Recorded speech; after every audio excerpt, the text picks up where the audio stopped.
Hi everyone! Ako mula yung Agent Stella at isang napakagandang Alice unit po na ongoing renovation ang ipapasilip namin sa inyo ngayong araw para magkaroon kayo ng idea kung paano yung mas mapaganda ang inyong Alice unit. Ako mula yung Agent Stella. Tara! Ayan, shout out sa Ron Project Builders and Home Improvement and sa homeowner po. Napakaganda naman ng gawa ng kanilang gate. Alam niyo yun, yung hindi siya mahirap pasukan ng sakyan. Kahit parang van ka siya sa design ng gate niya. Ayan. 40 square meter po yung lote nito dito po sa Woodcrest 7. Sa mga interested po na mga 50 square meter, yung mga pre-selling natin na available, 50 square meter po lahat ng regular size. So, mas malaki pa yung lote nyo dito.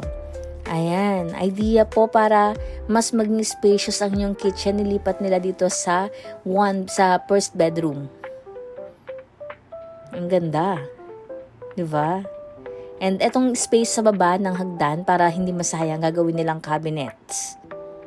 Yung dati kasing kitchen niya nasa bungad na sa harapan, pina-change nila.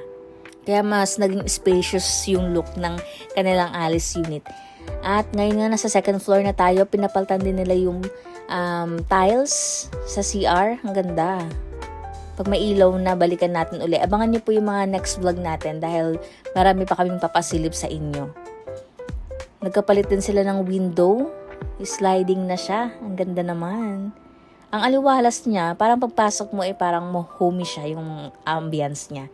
Yung aura. Sa mga interested po kumuha ng Alice Townhouse, message niyo po ako para ma-send ko sa inyo yung mga available slot. And syempre kung interested din kayo magpa-renovate, message lang kayo sa Ron Project Builders and Home Improvement para makutan nila kayo ng computation nga syempre. And ako muli ang yung Agent Stella. Abangan niyo po yung mga next vlog ko. Pagtapos nito, ipapasilip din namin sa inyo ulit. Thank you for watching. Bye-bye!